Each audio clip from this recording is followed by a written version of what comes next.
En fait, quand tu pars, tu déclenches chez eux la vengeance. Parce qu'en fait, ils ont besoin de toi, ils ont besoin de t'écraser pour se sentir, entre guillemets, heureux dans leur vie. Je dis bien entre guillemets, parce que c'est pas être heureux. En fait, ils sont tellement mal à l'intérieur d'eux que, en fait, c'est vide. Ces gens, ils sont vides. Et c'est tellement le vide que pour exister, ils ont besoin de se sentir supérieurs aux autres et donc d'écraser quelqu'un. Sauf que quand tu pars, tu leur échappes. Donc ça enclenche, ils sont paumés. Donc ça enclenche leur agressivité, qui est leur système de survie. Toi, où tu as 3 systèmes de survie, soit tu deviens agressif, soit tu es immobile, soit tu fuis. Eux, c'est l'agressivité. Et donc là, c'est plus. Donc ils deviennent de plus en plus méchants pour te faire peur, en pensant qu'en te faisant peur, tu vas rester. Tu t'excuses alors que tu n'as rien fait et que tu es dans ton bon droit, mais tu t'excuses parce que tu as la trouille que ça explose encore plus et que tu te fasses démonter la tête, quoi. Il y a des femmes pervers narcissiques avec des hommes et il y en a qui se font frapper par leurs femmes.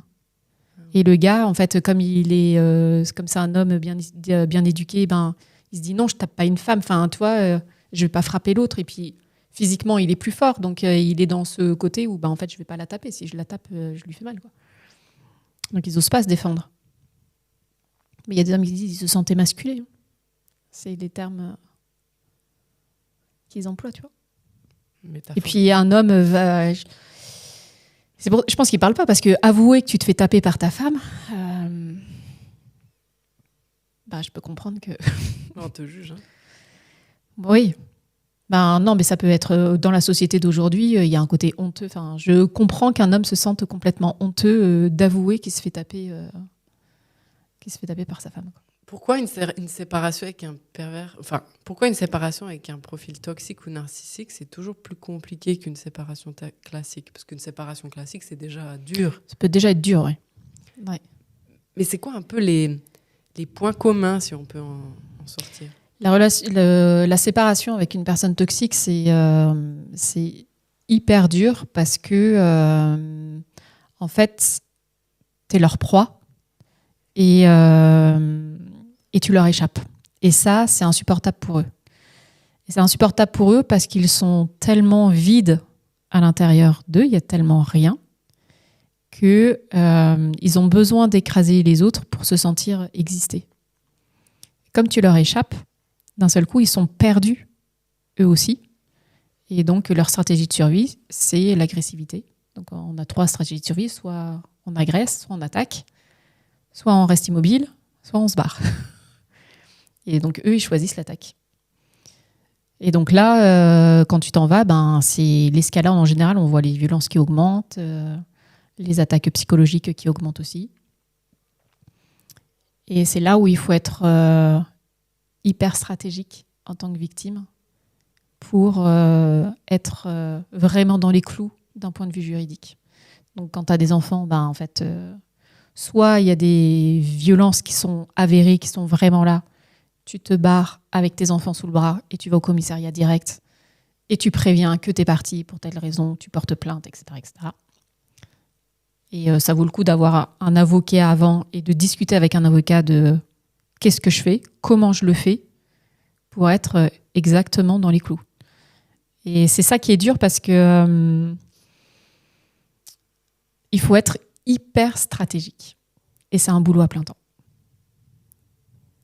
Vraiment. Et souvent, quand on est pris dans l'émotionnel, on ne pense pas à toutes ces stratégies. Alors qu'en fait, un divorce avec avec une personnalité très toxique, ça se prépare. Mais pourquoi ces séparations avec des personnalités toxiques, ça prend toujours 5, 6 ans, 10 ans? Ça prend 10 ans parce qu'ils ne veulent pas lâcher leur victime. Il y a une espèce de haine, en fait, de leur victime. T'es leur joujou et en gros, ils veulent pas la lâcher, quoi.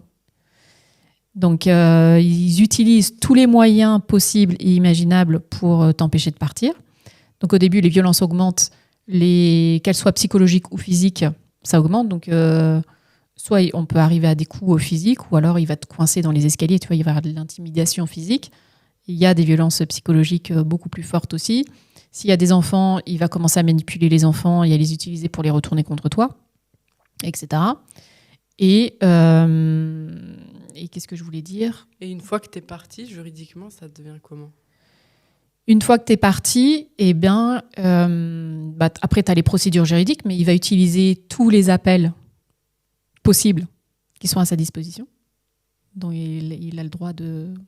Tous ces droits d'appel, il va les utiliser. C'est pour ça que les procédures durent hyper longtemps. Et en plus, la justice est assez lente. Donc, les délais sont aussi conséquents entre chaque appel. Ah, tu veux dire, il va utiliser la... Il y a un jugement.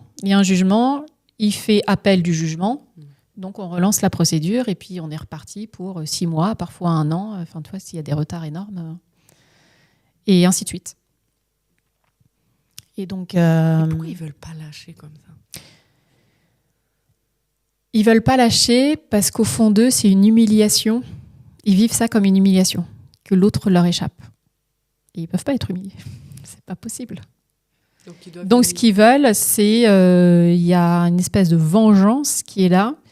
Et donc, ce qu'ils veulent, c'est tuer leurs victimes financièrement, tuer leurs victimes émotionnellement, tuer leurs victimes physiquement s'ils le peuvent. Enfin, physiquement, j'entends l'épuiser, la pousser au suicide ou passer à l'acte sur les cas extrêmes.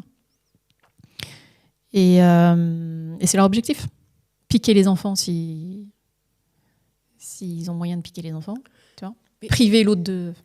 Enfin, donc, dans la procédure, ils peuvent aller jusqu'à demander l'expertise psychologique de la victime pour prouver qu'elle est pas saine et que donc elle ne peut pas garder ses enfants, par exemple. Ça peut aller très loin. Et est-ce qu'il y en a qui font semblant d'aller chez le psy ? Oui. Ils vont chez le psy pour dire... Oui. Tu peux faire une phrase sur ça ? Je suis morte de rire, le sujet n'est pas du tout drôle, mais elle est là. Oui, mais I know it's okay. Les manipulateurs, pendant la procédure juridique, vont aller chez le psy pour avoir une attestation comme quoi ils ne sont pas bien et qui se font suivre par un psychologue et que c'est l'autre le narcissique. Mais ils vont même jusqu'à demander à ce que l'autre soit expertisé psychologiquement pour prouver la maladie. Enfin, la maladie. La perversion ou je ne sais quoi. Mais c'est là où, justement, quand ils font ça, qu'ils sont détectés. Enfin, et c'est là où il faut être stratège, parce que si toi, en tant que victime, tu demandes à ce que l'autre soit expertisé, c'est toi qui vas passer pour la manipulatrice aux yeux du juge. Donc, il faut être hyper stratège dans tout ce que tu dis. Et c'est possible que juridiquement, ils mentent et ils inventent des choses et des procédures juridiques ? Oui, tout est possible avec eux. Mentir, cacher, ils vont cacher leurs biens. Ça, ne pas donner leur compte, etc. Ça, oui. Donc, c'est pour ça qu'il faut être très au courant de ce qu'ils ont. Il faut avoir des avocats qui sont vraiment à la pointe, quoi. Enfin, qui vont demander, qui vont vraiment y aller, quoi. Il faut des avocats qui lâchent rien et qui ne laissent rien passer parce que la procédure va se jouer dans le détail. Et est-ce que parfois ils essaient de revenir, genre même 2 ans après la séparation ? Oui, il y en a qui y reviennent, oui. S'ils sentent une fragilité en fait, c'est des gens qui testent en permanence. Et tout le temps. Donc, si vous avez des enfants en commun et que donc il y a un lien, ils vont tester en permanence votre limite. Et donc, oui, ils vont revenir. Donc, c'est là où il faut vraiment apprendre à leur répondre pour ne laisser aucune porte.